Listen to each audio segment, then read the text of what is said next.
Hello and welcome to the All Rookie Podcast.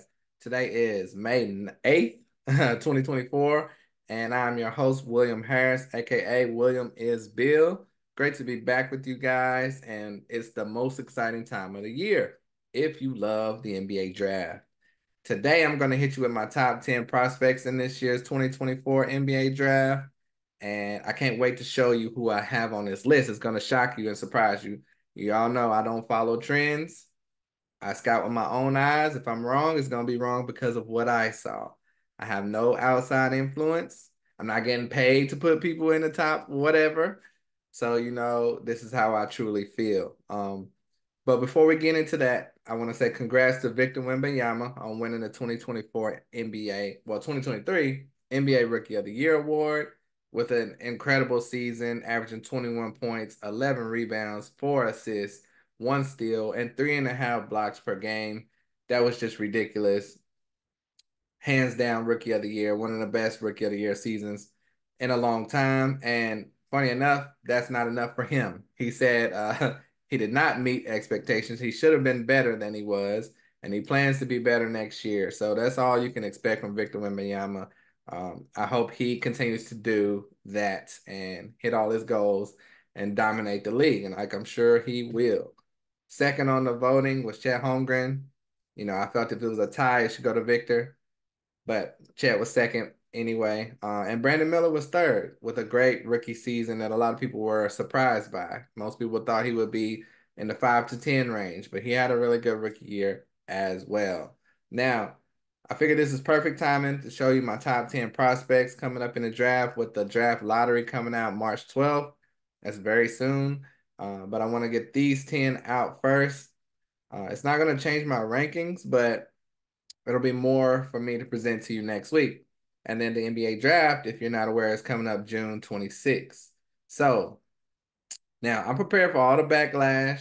I'm ready for it when you see my list because it's not going to be anything like ESPN, nothing like all those other websites and podcasts you're going to hear. So these are my top 10. When I watch the film, I don't look at the outsiders list and projections. I don't even listen to anything they say about the players. So my judgment is not clouded. So when I saw what everyone had in their top 10, top 15, I was shocked, honestly. So either I'm really bad at this or I'm by far the best at this. We will see, but no matter what, it's going to be entertaining and you can make your own decision. If you see somebody on my list and you're like, what are they doing there?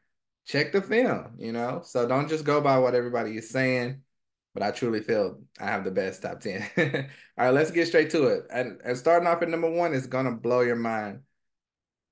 I'm ready for it. Let's do it. Number one, the number one prospect in this NBA 2024 draft class, in my opinion, is Isaiah Collier, the point guard from USC. He's 6'4", 205 pounds, averaged 16 points, 3 boards, 4 assists, and 1.5 steals per game. Shot 34% from three, and that's in 30 minutes per game. He's 19 years old. Now, on ESPN, last I checked, they had him ranked 11th. So why do I have him number one? Well, he's lightning fast as a point guard. He is one of the few players that I've seen in this draft class that has the wow factor. There are a lot of guys that are like, that could work. I could see that translating. This. Isaiah Collier has the wow factor right away. Great size as a 6'4" point guard. He's a good shooter. That's what you want. A lot of players are like Russell Westbrook when he was coming out, athletic, fast, but the shot's not there. Isaiah Collier's shot is pretty much there. Almost great. 34% from three. That's the good range. That's what you want to see. And a lot of players struggle to get there. He was known for his inconsistency a little bit, but that was early in the season. So his percentage was a little lower, but he got it up to 34%. He's an electric player. This is Isaiah Collier we're talking about. Has a great handle, incredible crossover. He's going to be one of the fastest players on the court wherever he steps on the court. He just blows by his defenders, can hit the step back three, can get his shot at any time. That's what the NBA is looking for, players that can get their shot at any time. He can back down his defender as well. So he's not just perimeter oriented. He can play a little bully ball with the guards that he's playing against. I love his size, and then not only his size at 6'4", his weight. What did I say? It was 205. A lot of guards are smaller than that, so he's able to back him down, get some position on those guys. Now, I think the reason that he might be 11th is he may be looked at sometimes as too fancy or too much of a ball handler, because he was the guy there. He was the offensive-minded player there. He averaged 16 points per game. He was not surrounded by a lot of offensive talent. As you can see, Bronny James, he averaged 5 points per game. He was expected to come in and be a big name, but he only averaged 5 points a game. Dennis Rodman's son, they probably Isaiah Collier may have been overshadowed just by those names there as well. Because if you look at the film of him, you see a pro. Um, you know, so I think his assists need to go up, but I think it's also because he was surrounded by average talent. They were a bad team. They were 15 and 18. And then the NBA is also going to look at that like, if you're so good, why are you on a bad team? Why didn't you make your team better? But I think that would be over analyzing. Everything that Isaiah Collier showed on the court shows to me that he will translate in the NBA, no doubt about it. Great passing ability. Like I said, I just want to see more of it. He has great court vision. Uh, Sometimes he does over dribble, but like I said, I think that comes with coaching and the team he was on. But and he's a good defender as well, especially in the paint. He's tremendous at getting steals, probably his best asset. He has great speed and hands. He's great on speed on offense. That speed translates to defense as well. People want to see him be more consistent on defense because they say sometimes he seemed disinterested. But once again, that's coaching and the team, I feel. But he's a pro. He's ready to compete right now. I can tell you my NBA comp to him. I'll go ahead and tell you because y'all are looking at me like I'm crazy. He reminds me of John Wall. Very similar stats, same height, same play style. John Wall was a little faster. Um, Collier's a little bit better shooter. John Wall's a better passer. But give or take, he can be in that range trajectory of John Wall. Now, a lot of you may be younger and say John Wall, he wasn't that great. John Wall was amazing before his injury. So, and he was the first pick in the draft, if I remember correctly. So, Isaiah Collier, my number one prospect from USC. I already know. Bring it on. Tell me why I'm wrong on that. But that's what the film showed me. All right, number 2, Alex Sarr, the 7'1" big man from France, 19-year-old center, averaged 10 points, 4.5 boards, 1 assist, 1.5 blocks per game. And he can shoot the three a little bit, 28% for three for a 7-foot guy.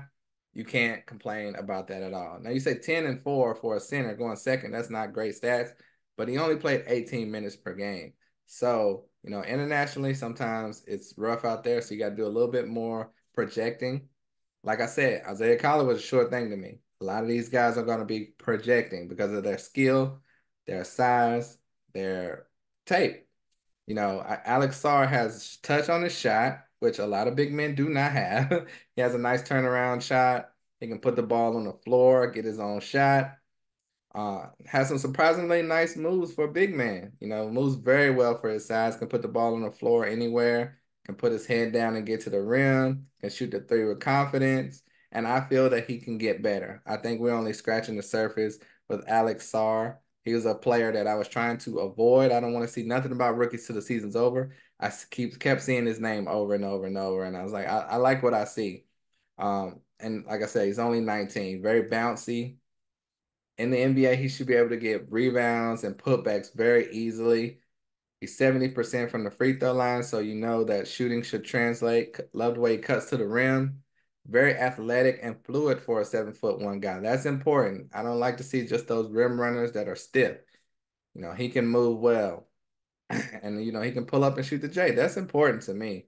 And put him with a good point guard, and I think he'll be fun to watch in the NBA. But not only that, I love how he still can create his own shot. He doesn't need to be hand fed like a lot of bigs. So, and on defense, he's not lost on any part of the court. And I think he can and will get stronger to get even better position when he's in the NBA. Sometimes he backs his man down, stops too soon, things that come with coaching. Like I said, he's been playing international. So get him with a good NBA coach, get him to learn the system. I think his points, his everything, his just game overall is going to get better every year. Um, in the past, taller, skinnier centers, I was worried about. I have knocked them in the last few years, but that's the way the NBA is going, with Chet, with Wemby. You can even say Jaren Jackson, Evan Mobley. The trend of skinnier centers should not hurt the young man Alex Sarr at all. It should only help. He's in similar size to Nick Claxton. So he does everything well. I just want to see him improve little by little each year. So he's definitely worth a top pick. He can create his own shot and dribble effectively anywhere on the court. So right now I have Alex Sarr as my number 2 prospect in this NBA draft. And I believe ESPN has him second as well. And I can pull that up if you guys want to see for sure. Yeah, they do. All right, number 3 on my list. Are you ready? Are you ready? Cody Williams. You're probably like, who is Cody Williams? Cody Williams is a 6'8", 190-pound, I'll say small forward from Colorado. Averaged 12 points, 3 boards, 1.5 assists, and shot 41.5% from 3 this year. 19 years old, that was in 28 minutes per game.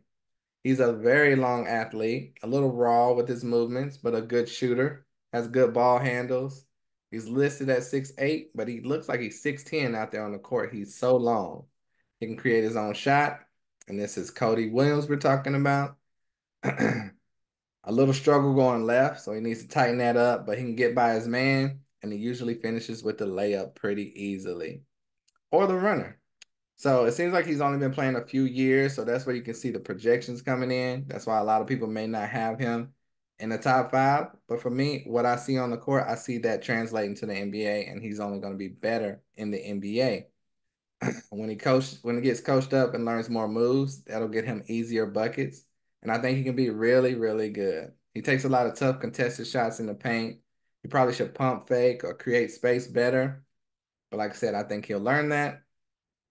Long athletic players rarely can shoot as well as he does, or even at all. So he's already ahead of the curve.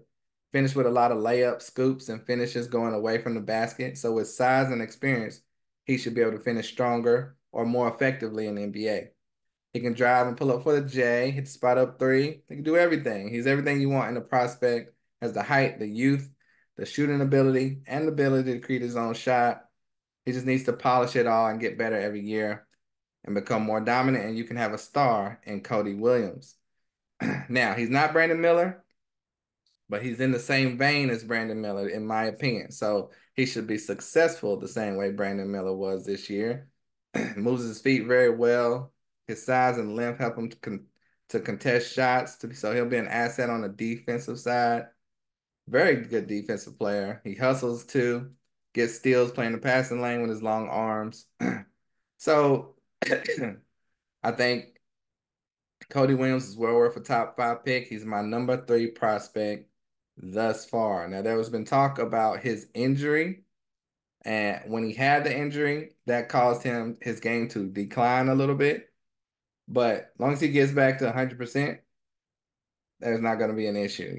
Like I said, he has all those skills to translate. And what I did not know till recently is that he is the brother of Jalen Williams from the OKC Thunder. The not the second round pick, the first round pick. So that was dope to hear. That was cool. But I'm trying to find Cody Williams injury.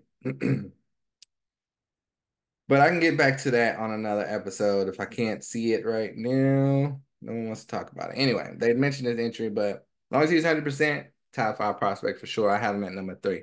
Number 4, Matas Buzelis. He played in the G League Ignite. He's 6'10", 210 pounds, averaged 14 points, 6.5 boards, and 2 blocks per game. Shot 26% from 3. 19 years old. Now, Matas can get the ball out on the floor and run it extremely well. And that includes just with the ball or without the ball. In my opinion, he plays like a 6'8" small forward, but he's a very versatile big. He's athletic. Like I said, can create his own shot. very aggressive and strong in the paint. He can attack bigs and yet still be finesse as well. Has a great handle and not just like a big man handle. He can actually dribble the ball like a guard. He has a quick first step and can get by his man with ease. He can shoot good. So even from the 3-point percentage is bad necessarily. What did I say that 26%? That's considered bad. But I can see that improving easily, with his form. He looks like he has a good shot, and he shoots 70% from the free throw line. So that normally translates to a better shot than what appears in the 3-point percentage. He really has some nice post moves. He's a good cutter, gets to the open spot, good spot up shooter, has a nice handle. Like I said, one of the best handles of a 6'10" guy that I've ever seen. He's a very disciplined defender, good shot blocker. He's big in height, but his abnormal speed helps him stay with his man. So on defense, he has all the tools to be a good defender in the NBA. He can guard on the perimeter or in the paint, which is exceptional and rare. He may not be able to truly stop bigs in the NBA because he's only 6'10" and 210 pounds. But the league is trending that way, like I said earlier, with the skinnier bigs. So I think he won't have a problem in that area. So Matas Buzelis is my number 4 pick right now, ranked in this draft. How y'all going? Y'all going along with me? Am I losing you? Let's see what ESPN has him at 6. So I'm not too crazy on that one. Having him at 4. All right, next I have Ron Holland from the G League Ignite as well. The 6'7" forward, averaged 19.5 points, 7 boards, 3 assists, 2 steals, and 1 block. Numbers all around the board. That's what you want to see. Only shot 24% from 3, though. That's what you don't want to see. But he did shoot 73% from the free throw line. Only 18 years old. That stuff you got to take into account as well. He is a super athlete, maybe the best athlete in his class, has a great handle. He's clearly a pro when you watch him play. Very fast when attacking the rim. He's not a ball stopper. He gets the ball and goes straight to the rack. Makes his mind up pretty quickly. He cannot be stopped in the G League. Things he'll have to work on is his shot. If he gets that better, he will truly be great. His outshot shot is not there yet, but he can hit it, but just not as good at it as he needs to be yet. But he can shoot it. I love that he does shoot it with confidence, though. He doesn't stand out there scared to shoot it. He'll still shoot it with confidence, and that's what you need to see. He can finish in traffic with either hand, knows how to put some English on his tough shots. Only concern is it may not be as easy to score in the NBA. Sometimes he puts his head down and just goes by guys in the G League to convert in the paint. But it'll be a little tougher in the NBA to do that. So, that's why his shot is so important, because it won't be so easy. He moves great for his size, though. He's a very natural player, elite dunker, high riser. He's not Kyrie Irving, obviously, but he definitely finishes at the rim with some impressive layups. He's tremendous in transition, can lead the break and take it off all the way down the court after a loose ball or a steal. He sees the court well, makes great passes, works almost as hard on the defensive end as he does on the offensive end. That's great hustle. That's what you want to see. He's an elite shot blocker for his size. This is Ron Holland we're talking about. And he's great at contending shots as well. His leaping ability helps him, like I said, on the offensive side as well as the defensive side. So he stands his ground on defense, doesn't just jump at everything. You got to have a tight dribble around him or he will pick your pocket. And he also deflects a lot of passes and converts them into points. Steals and blocks will definitely happen with this guy, Ron Holland. You can't ask for much more in a prospect. So Ron Holland from the G League Ignite. Number 5. All right, ESPN, let's see where they have him at. Number 13. So I'm higher on him than ESPN. Let me know how you feel about that. So for right now, we've been through 5 already. Isaiah Collier, number 1. Alex Sarr, number 2. Cody Williams, number 3. Matas Buzelis, number 4. Ron Holland, number 5. Now, number 6, a guy you probably have never heard. Drum roll, please. Tyler Smith, another guy from the G League Ignite. I didn't even realize I had 3 in a row. Tyler Smith is 6'11", 220 pounds. Averaged 14 points, 5 boards, 1 assist, 1 steal, and 1 block per game. And shot 36% from three. He's a lefty. He is a super athlete as well. He will dunk everything in sight. I love his film. He's a very exciting player. Normally with that description, the player can't shoot. Well, in this case, Tyler can. Has great form on his shot and is a really good three-point shooter. And like I said, 36%. He can even hit the step back three. He doesn't look 6'10 out there, 6'11, and that's in a good way because he moves so well. He's multi-dimensional on offense. He's a very exciting prospect. Great pick and roll, stretch four, stretch five. Moves great without the ball and can drive for the easy bucket or pop out for the three. Tyler Smith is versatile, exciting, new age, and he's a big man that can help a lot of teams. He may be a four, but still, he's a great putback dunker. Definitely not a traditional big, but a good passer, especially when guys are cutting to the hoop. His long arms and wingspan disrupt a lot of plays, and he deflects a lot of balls to get turnovers and breaking up plays. Great shot blocker and rim protector. With that 7'1" wingspan, he moves well for his size. Think of a taller John Collins. And John Collins did not shoot threes at all in college. So Tyler Smith is ahead of the curve. That's why I have him number 6. Let's see where ESPN had Tyler Smith. Let's scroll. Number 21. So I have him at 6. ESPN has him at 21. Who you rolling with? Number 7. All right. Rob Dillingham. That's a name you probably heard. The 6'3" point guard from Kentucky. 19 years old, averaged 15 points, 3 boards, 4 assists, 1 steal, and shot 44.5% from three. That's outrageous. And a great free throw shooter as well. Excuse me. Rob Dillingham has insane handles. He kind of dribbles like Stephon Marbury. He's a great athlete, great hops, great three-point shooter, very fast with the ball in his hands, and he's a quick decision maker. He has a nice floater in the lane, killer crossover, can get him anywhere he wants on the court, creates a ton of separation with his crossover, which allows him to pull up for the shot or get to the lane and score and make the perfect pass. His great shooting ability makes him even more deadly. Most point guards have the handle, but not the shot. But he has the shot. I don't believe in the Kentucky guard myth, but with Rob, I can definitely see him getting better in the NBA. His game will fit perfectly, and he will be a starter in the league right away or very soon. I would like to see him get more assists, but he essentially is the perfect point guard for the up-tempo NBA. He moves his feet extremely well on defense. He's a very pesky defender. He can get steals easily as he plays the passing lane. He's a fun point guard that if he goes to the right team, I think he could be very good. So Rob Dillingham, number 7. I think ESPN has him a little higher than I do. Yeah, they have him at 4. I have him at 7. All right, next on the list, Kel'el Ware. Now this is gonna blow your mind.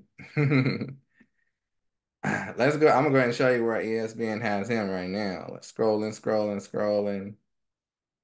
Ooh, not even on the first page. They have him at 27. That's right. And I have him at, what did I say, number 8? Yeah, let me tell you why I have Kel'el Ware at number 8. He is a 7-foot big man from Indiana, averaged 16 points, 10 boards per game, 1.5 assists, and 2 blocks per game. But get this, he shot 42.5% from three. That's insane for a 7-footer. What? And he's 19 years old.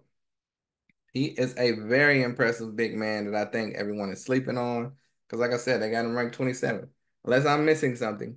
He's a very impressive big man, very athletic, and very nice touch on his shot.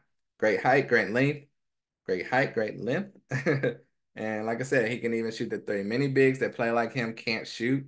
So that's a huge plus. We're hearing that a lot, though, this year. It's a lot of guys that are doing that.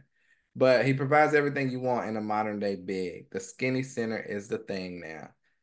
He has crazy length, making him a live threat from all over the place. He runs the floor well and is a rim runner, but not only a rim runner. His shooting ability makes his ceiling very high. He averaged a double-double with 2 blocks. At 19 years old, Top 10 prospect, no doubt. His only weakness is his strength in the paint. And at times he can't get as deep as he wants in the paint and can't finish as well as he needs to. So sometimes he settles for shots shying away from contact or fading away while going up weak. But he's 19 years old. He'll only get stronger. I have zero worries about this in his game, especially the way the NBA is going right now. So his wingspan is ridiculous. He does an excellent job protecting the rim. And if he can't block it, sometimes punch it. He definitely is altering players' shots or making players just not shoot it at all. Sometimes he chases blocks a little too much, or he jumps too high or block shots and actually blocks the shot, which I think can get him injured. Because I mean, he's really leaping out there to block shots. And if you come down on an ankle, that's not good. And he did hurt his ankle this year in early January. But as far as I know, that's all cleared out now. But I think that'll be coached out of him. It's just a lot of guys in the paint, so I'm worried about him landing wrong. But like I said, coaching up should fix that for Kel'el Ware, and I'm sure he learned his lesson in January. But he's number 8 on my list. Now, have I blown your mind yet? Now I haven't noticed I have not said the number 1 player on ESPN's list. Let's get to him now. Zachary Risacher. All right, the 6'9" forward from France, 19 years old, averaged 11 points, 3 boards, 1 assist, 1 steal, and 43% from three.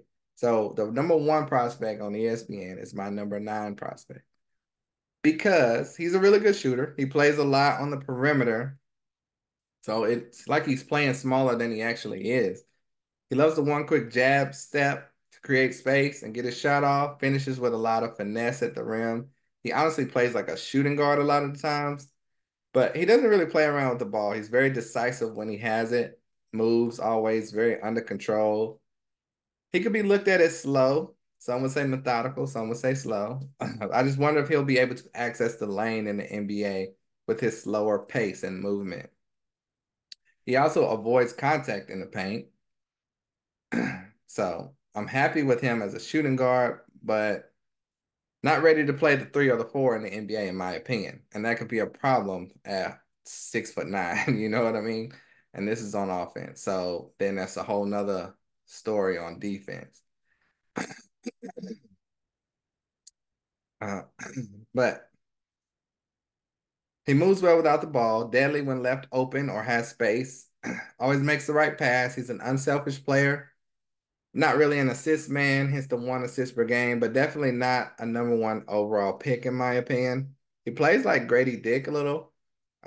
He's skinny for his height as well. He can hit the fadeaway, but no real post game due to his lack of strength. Not going to create his own shot like a Paolo Banchero. I love his height and shooting ability. Don't like his slowness, weakness, strength, lack of strength.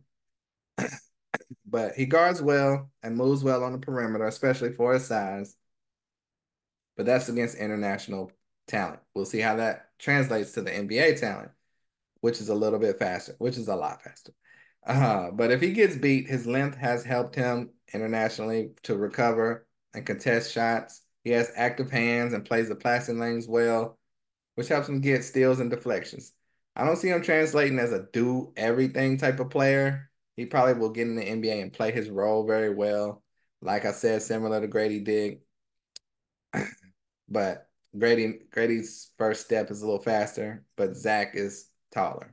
So yeah, I can't see him going at number 1, but there's still a lot of time before this draft process occurs, and we will see what all changes in the meantime. You know, these rankings may fluctuate a tiny bit. I don't normally make too many crazy changes because I thoroughly scout these guys before I put out my first pod. So I don't know if this is considered late, but you know, I wanted to be thorough. And that's why Zachary Ricochet is number 9. Now that should be controversial, y'all. But he is on the top 10. All right. That's why I didn't do a top 5 this year. I was like, let me go ahead and put the top 10 out there so they don't yell at me.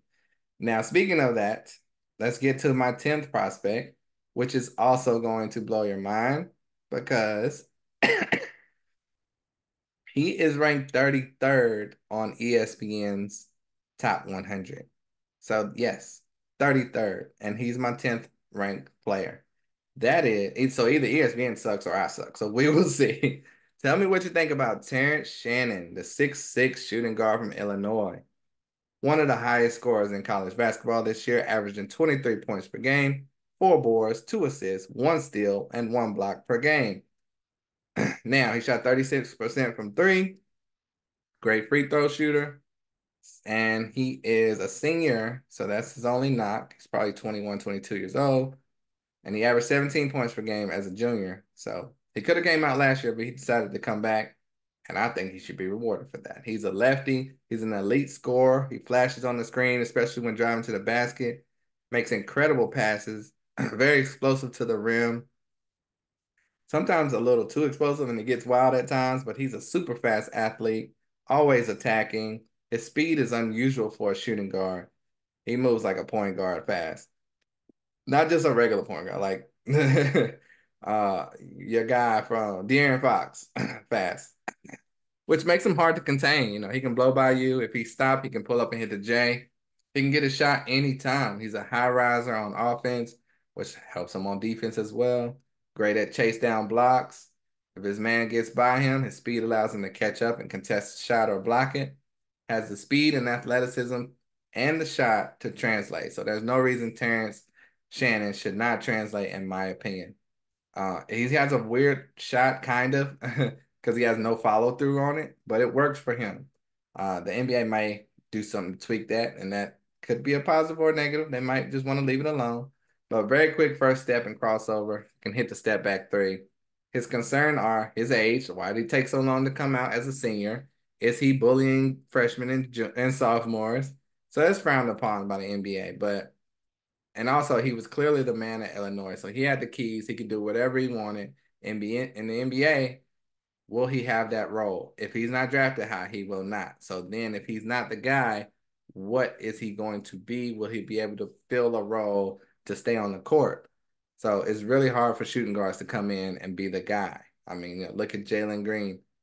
He was the number 2, 3 pick in the draft, and it's been a process for him, up and down. So it depends where Terrence Shannon goes, team-wise and draft capital-wise. But I'm very excited for his future and see where he's going to land. I think a lot of people are sleeping on him to be 33rd from ESPN and not on anyone's radar anywhere I've seen other than here. I think he's a guy that should be paid attention to, pay more attention to him. People could look at him as too much of a one-on-one type of player because he played like that at Illinois. But, if he's given a James Harden type of leeway, he could be great. Or if he earns that, you could have a James Harden. But I'm not comparing him to James Harden, by the way. But his mission is to get to the rack. His shooting is underrated because everyone focuses on the explosiveness and athleticism. But he's a great spot up 3-point shooter, and that's always needed. So his ceiling is high, but the floor is not low because I think he can fill that role of a 3-point shooter. Think about the team like the Lakers. They're always looking for a 3-point shooter here or there. And Terrence Shannon can do that at the minimum. And at the maximum, you could have a star. So someone needs to be listening to me. I don't know. So that's my list of my top 10. I can't wait to give you more shows. I might break down some players individually, give you a little more evaluations one-on-one because you're not going to see a top 10 list every week. But and I won't do a mock draft until after the lottery is revealed because it's pointless to do it now, which some people are doing. And it's insane some of the names I'm seeing first and just in the top 10. But let me go over these top 10 for you one more time. If you're on YouTube, you can see it right now, but I'll say it for the podcast listeners. Isaiah Collier, number 1. Alex Sarr, number 2. Cody Williams, number 3. Matas Buzelis, and number 4. Ron Holland, and number 5. Tyler Smith, and number 6. Rob Dillingham, number 7. Kalel Ware, number 8. Zachary Richarche, and number 9. And Terrence Shannon, at number 10. Now, let me hear your feedback. This is the All Rookie Podcast. I didn't make this list to hear crickets now. I know some of you are wearing. Where is Stephon Castle? Where is, Donovan Clingan? Where is Dalton Connect? They did not make the top 10, and I feel very happy and confident about that. There's some other sleepers that I have up higher in my 11 to 20 rankings too that I can't wait to talk to you guys about. But thank you so much for listening to the All Rookie Podcast. Great to be back speaking about rookies in this new class. If there's anything you want to hear about this class as well, ask me questions. Tell me guys you want to hear breakdowns of. Hit me up on Twitter at William is Bill. Subscribe to the All Rookie Podcast. And until next time, I'm out of here. Peace.